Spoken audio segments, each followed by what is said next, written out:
Mimi kwanza siku ya leo nina furaha sana kwa sababu ni siku ambayo nilikuwa ninaisubiria kwa hamu. Na hii siku wananchi wa Musoma mjini walikuwa wanaisubiri kwa hamu pia.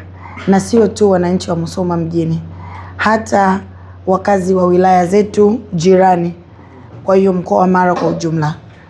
Kwanza kabisa Mheshimiwa Waziri, nikupongeze sana wewe kwa jitihada zako pamoja na waziri wetu Makame Mbarawa. Tumpongeze na kumshukuru kwa dhati ya nafsi Mheshimiwa Rais Daktari Samia Suluhu Hassan, kwa sababu baada ya kuingia ameweza kupush kwa kiasi kikubwa ili uwanja huu uweze kukamilika. Kama ripoti yetu inavyosomwa hapa, tayari uko 70% na uwanja huu unaweza kufanya kazi. Uwanja huu utaenda kufungua fursa nyingi katika manispaa ya Musoma, kuanzia kwa wananchi hata serikali, na kwenda pia kufungua fursa ya utalii. Kwa sababu sisi hapa, umetoka Serengeti, umeona palivyo jirani kabisa. Kwa hiyo ina maana instead ya mtalii akaland Kia ama Arusha atembea about 300 kilometers mpaka kuingia Serengeti, analand hapa Musoma na endelea na mambo yake. Na bad enough pia experience, umetoka Mwanza kwa gari mpaka kufika Bunda ukaingia Serengeti. Umeona adha wanaopatikana nao wananchi wa mkoa wa Mara. Barabara ile ni mbovu sana, sio rafiki.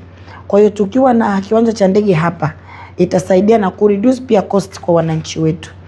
Kwa hiyo mimi nishukuru serikali ya awamu ya 6 na ni kuomba tufikishe salamu zetu sisi wananchi wa Musoma mjini na wa mkoa wa Mara kwamba changamoto usafiri wa anga imekwisha, na ndio ilikuwa kilio kikubwa cha wananchi wa jimbo la Musoma mjini na mkoa wa Mara in general. Ameongea hapa ndugu yangu Msofe kuhusiana na jengo la abiria. Pia ni tangulize pia shukrani zangu za dhati kwa Mheshimiwa Rais na kwa Wizara ya Uchukuzi, kwa sababu nilifuatilia, kama unavyofahamu niko kwenye kamati ya miundombinu. Tayari jengo la abiria wako kwenye procedures na process za manunuzi, wanaendelea kutengeneza vizuri, na mwisho wa siku watatangaza hiyo tenda na jengo letu la abiria litajengwa. Nadhani takriban 4 billion ambazo Mheshimiwa Rais ameridhia kuzitoa kwa ajili ya kujenga jengo la abiria. Kwa tutateseka kwa kipindi kichache, lakini jengo la abiria litajengwa. Kwa hizo ni shukrani zetu za dhati sana. Pia ni kuombe, wewe ndio waziri mwenye dhamana na Wizara ya Uchukuzi. Sisi tunatarajia mwezi ujao ndege zitaanza kuruka kuja hapa. Tuombe ruti zetu at least for starting tusipungue kupata ruti 3. Na nadhani ukiongea na watu wa ATCL wakatushedia vizuri, tukawa na ruti Ijumaa, Jumapili, ikiwezekana na Jumatano. Maana tuna watu wengi wanafanya shughuli zao nje ya mkoa wetu wa Mara, lakini wanapenda sana kuwa wanakuja nyumbani. Kwa ikiwa na shedo hiyo inaweza kusaidia. Kwa tukipata Ijumaa, Jumapili na nyingine katikati hapo kati ya Jumanne na Jumatano, kama itakavyowezekana, itakuwa ni vizuri zaidi. All in all, mimi niendelee kutoa shukrani za dhati kwa serikali ya awamu ya 6. Na pia hizi shukrani pia ninatoa kwa niaba ya wananchi wa Musoma. Wameteseka kwa muda mrefu sana. Toka 2018 kwa mara ya mwisho ndo ndege iliruka hapa. Leo tunaongelea about 8 years. Kwa hiyo ina maana siku ndege zikianza kutua hapa, yani inaenda kuwa kama ni kitu ambacho ni muujiza, lakini ndio hivyo inaenda kuwa kweli. Na pia itaenda kufungua fursa ya uchumi kwenye manispaa yetu. Nadhani unafahamu mji wetu ulivyokaa.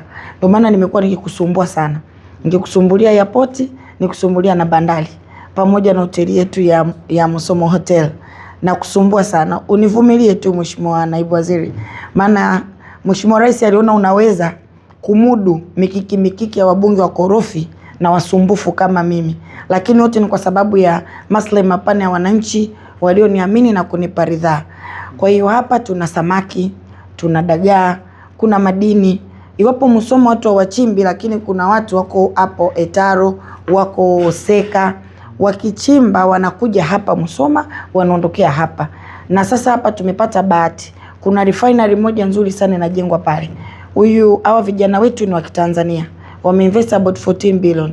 Ina maana tutakapokuwa na ndege hapa tutakuwa tunapata watu ambao watakuwa nakuja kwa ajili pia kushughulika na swala nzima la madini, na pia iwe utalii kama nilivyokuambia. Na pia tunatarajia tuendelee kushawishi serikali kupitia Wizara ya Maliasili na Utalii kufungua fursa ya utalii wa fukwe. Kwa hiyo ina maana ndege zetu zilikuwa zinatua hapa, itaenda pia kufungua fursa ya wakazi wa Musoma mjini kujipatia kipato kutokana na utalii wa fukwe endapo wataenda kufungua fursa hiyo kwa wananchi wetu. Kwa nikukaribishe Musoma, ninaomba tufikishie salamu wananchi wa Musoma mjini. Sasa tabasamu la mama tumeanza kuliona na tunaanza kuliona Septemba kupitia Musoma Airport. Asante, karibu sana.